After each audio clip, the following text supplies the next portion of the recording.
I'm going to pick up, and I don't suppose it's any surprise to you, where I had left off last Sunday out of the 5th chapter of the book of Matthew, when Jesus was gathered with his disciples and had begun to teach them.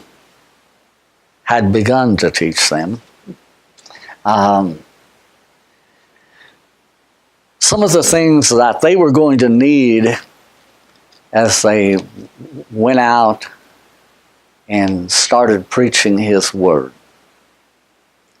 There are always going to be times in our lives that we're going to need his instructions.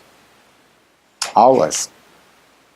And the more prepared that we are for the time that we're out here doing his work, the easier it's going to be for us, and probably the better job we're going to do for him. I hope that each one of us, as we read the word of the Lord, can do so and say, it speaks to me. It is speaking to me.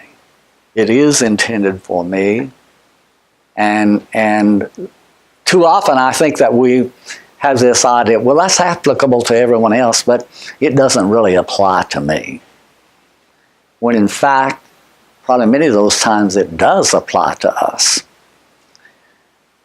Jesus, when he had gathered these men together, sat down with them and he began to teach them, and he started off by telling how they could be happy. And I think it's important today that we still understand that the happiest people there are upon the face of the earth are those people whom the Lord has redeemed and who are following him. That's what brings happiness, is whenever that we can feel his presence as one of his children, and when we can know that we're in the center of his will, that we're doing what he wants us to do, not just necessarily what we think others want us to do, but what he wants us to do. That's not always easy. It's not always what we would like to do, but if we listen to him and we follow him, I can assure you from experience that you're going to be a lot happier person. Does that mean it's just going to be glory, glory, hallelujah, praise the Lord every day? No, it isn't. I'm always very suspect of those people. I really am. Because I sometimes think, Ronnie, they aren't even in touch with the real world. I don't know where they're at, but, once in a while, there's just going to be some down times in your life. And maybe their down times are so much higher than my up times are that I can't relate to them. But I suspect that the truth of the matter is that many times that's a front. Anyway, when Jesus was gathered with these men and he had started out with bless, bless, bless, bless, then he also had said in the last verse that I read to you last Sunday, rejoice and be exceeding glad, for great is your reward in heaven. And that he was talking about was whenever that men reviled them and persecuted them and said all manner of evil against them falsely for his name's sake. Rejoice and be exceeding glad, for great is your reward in heaven, for so persecuted they the prophets which were before you. Now listen, here's what he said. Ye are the salt of the earth. You are the salt of the earth. He didn't say I am. He said I am the way, the truth, and the life. But he didn't say he was the salt of the earth. He said you are. You know, sometimes whenever that the Lord is speaking, he's speaking directly to you. And we need to listen to him. We need to listen to him. I tell people every once in a while that there are all kinds of classes in our schools today to learn how to speak and how to be able to convey your message to other people. But I still yet haven't. Maybe there are some somewhere, but I have yet to see much publicity about any class where you learn to listen. to listen. How to listen. How to speak. How to get the message across. I took a course a few years ago in salesmanship. And all the members of the church said, "What in the world are you doing taking a course in salesmanship? You're not in sales whatsoever. You're in accounting, you're in finance. What are you doing taking a course in salesmanship?" I said, "Well, I just liked the idea and I was interested in it, and I took the course and I loved it. And I used to always think that I could have been a good salesman. But one of the things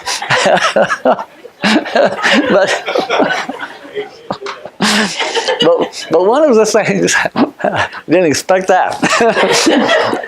But one of the things that I learned in salesmanship is one of the first things is that you've got to be sold on your product yourself.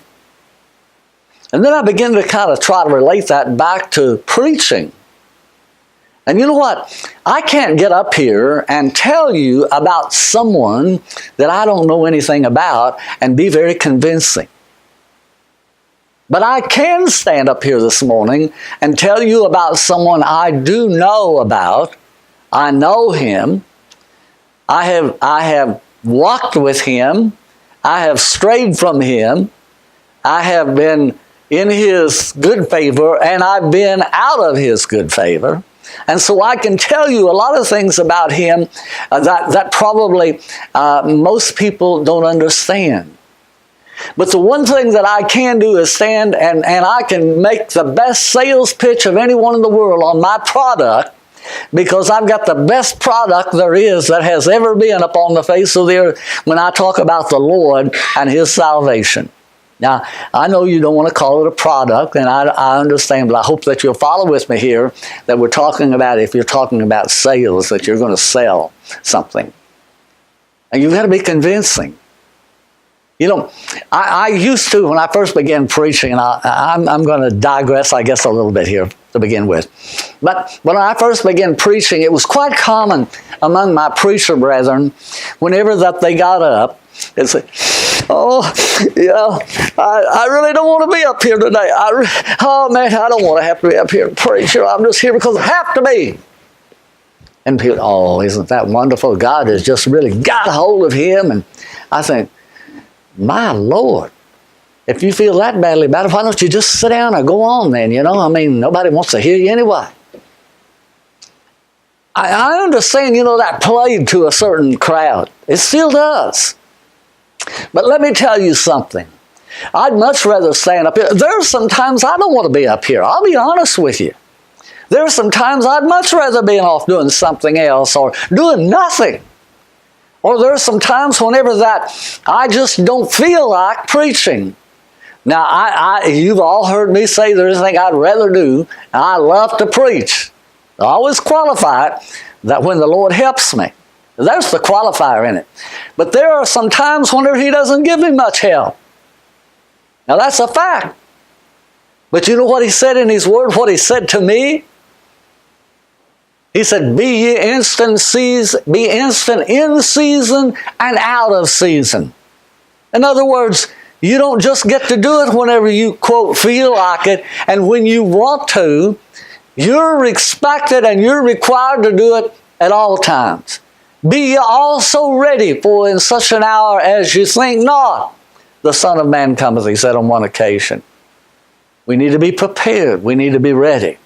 I need to be ready. He said, be ready to give. Now I can't even think of my word here. I'll get it in a minute. But anyway, what I want you to understand is it comes across whether or not you're sold on what you're talking about. It really does. Jesus said to His disciples, you are the salt of the earth. Now, salt was a very, very valuable commodity in that day, even more so than it is today. We have refrigeration today. We have our freezers. We can take something, freeze it up, keep it for a long time. Well, they didn't have that in His day, and so they used salt.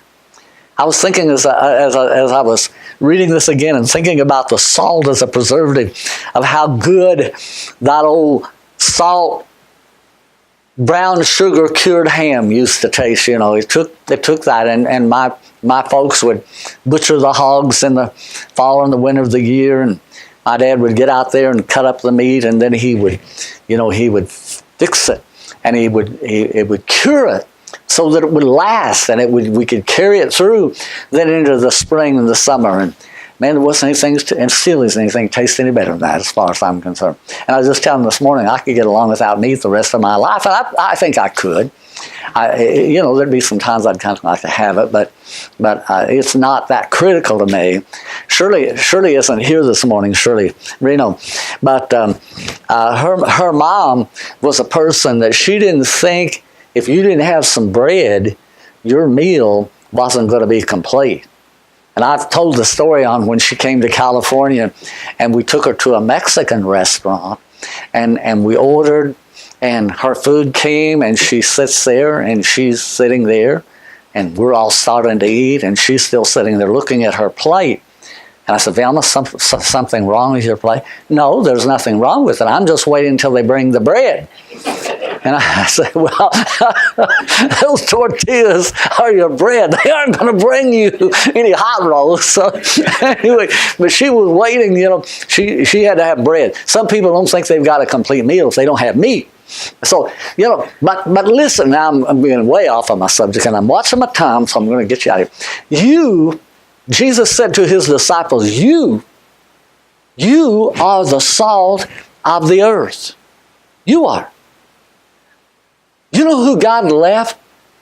With all the things that God could have done to see that his work is carried on and his word is carried on, you know who he left here to do that? You. Yeah. Every one of us. He didn't have to have us. He didn't have to do it that way, but he did.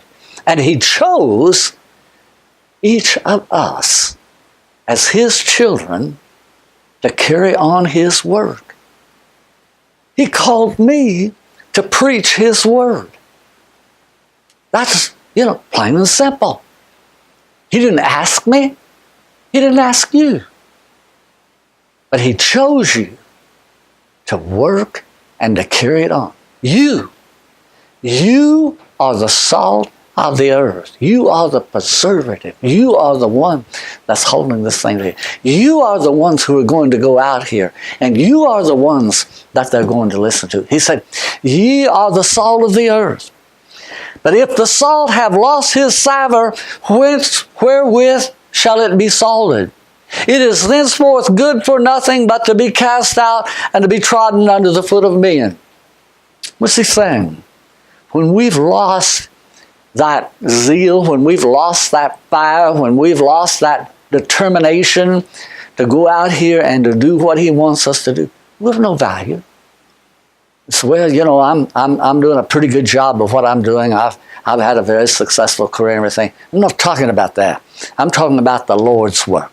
I'm talking about what we're doing for the Lord. And that's why we're here. We're here to glorify him. We're not here just to be rewarded.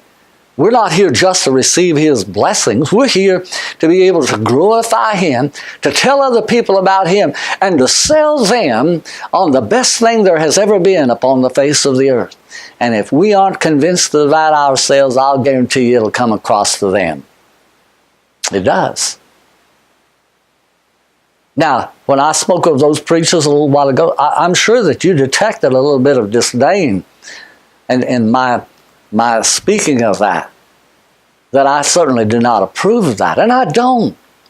I believe that is a responsibility of every child of God to give unto the Lord the very best we have, because he has given the best unto each and every one of us.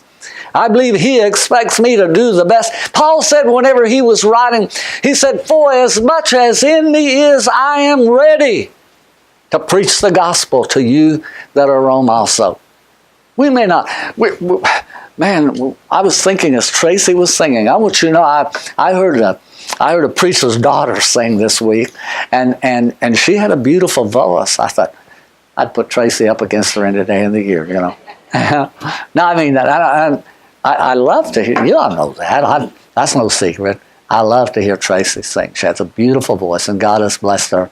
And Tracy, I hope I'm not embarrassing you, but I mean that in all sincerity. And I'm so thankful that God has given you that talent and that you're willing to use it, and that we have the privilege of having you right here at Elkton Baptist Church. And I mean that so much. And I noticed the mic shaking and her paper shaking. I think, my goodness, if I could sing like that, I'd be standing up there, boy. I'd feel like $1 million, and be as confident as can be. But it's okay. It's okay to have that little bit of nervousness too. I'm going to tell you, the best times I have of preaching is when I've got just a little bit of naughtiness and a little bit of apprehension. Y'all don't see that. You don't know that, but it's there. It's not every time. But listen, I also know that God expects each one of us to do the best we can for Him. And whenever that we just finally get that point where it's, well, doesn't make any difference. I tried it once and it didn't work. That's a favorite Baptist expression. I tried it. It didn't work. I'm not going to do it again. My goodness. If I could have just quit the first time I thought it didn't work, I'd only made it about halfway home that first night that I preached, because I didn't think anything other than that. Ye are the light of the world. You are the light of the world. A city that is set on a hill cannot be hid. I never read this part, and what I don't think of Albuquerque, New Mexico. Now, someone would say, why in the world, when you read this, would you think of Albuquerque, New Mexico? Well, I'll tell you why. The first time I was coming from the west, eastward, and I came over the big high mountain there coming toward Albuquerque. It was nighttime, and I saw all the lights of the city of Albuquerque stretched out across there. Now, I had seen the lights of Los Angeles, and so it wasn't that, but this was out in the middle of the desert. You're out in the middle of nowhere, at least at that time, in Albuquerque, New Mexico. And I saw all of those lights, and I've never forgotten seeing all of those lights out there, out in the middle of what looked like nowhere. I'd been driving in the desert for hours. Listen, that was a sight to behold, and something that I've never lost sight of. But Jesus said, you are the light of the world. You are the people. Did you know without light, we could not exist? We could not exist. We have to have light. And we have to have light spiritually to be able to exist. And He said, you are the light of the world. A city that is set on a hill cannot be hid. Now listen, neither do men light a candle and put it under a bushel. Jesus said, you're the light. Whenever that Jesus Christ saved your soul, He brought life, and He brought light into your life. And you became one of those little lights, one of those little candles. I always think of these little kids whenever they teach them in vacation Bible school and Sunday school, this little light of mine, I'm going to let it shine. Well, we oldsters still have that little light. It may not be shining very bright. But He said, you are the light of the world. A city that is set on a hill cannot be hid. Neither do men light a candle and put it under a bushel.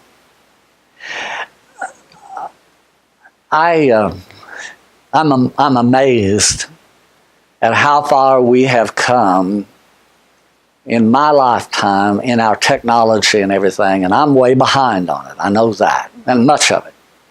But I'm amazed at how many of our kids can't even comprehend what a kerosene lamp was, or what we called an Aladdin lamp, which had the little, I don't know now what you called them, had the mantles, wasn't it mantle? And you lit those. You had a lamp. We call it an Aladdin lamp. Anyway, and for candles, good grief, they don't have a clue as to what you're talking about. I just had commented this week. I was trying to read my Bible and I didn't have a good light. And I was thinking, I almost feel like Abe Lincoln, I'm trying to get down here where I can see to read. But anyway, Jesus said, men do not light a candle and put it under a bushel. What is he saying? That candle is to give light, and so the first thing you don't do is then to put something over it to cover it up. But we as God's children many times do exactly that. God brings that light into our lives, and we immediately want to cover it up. We don't want anyone to see it. We don't want anyone to get the benefit of it. And we place it effectively under a bushel. It doesn't do anyone any good there. It doesn't even do us any good there. He said, but he put it on a candlestick, and it giveth light unto all that are in the house.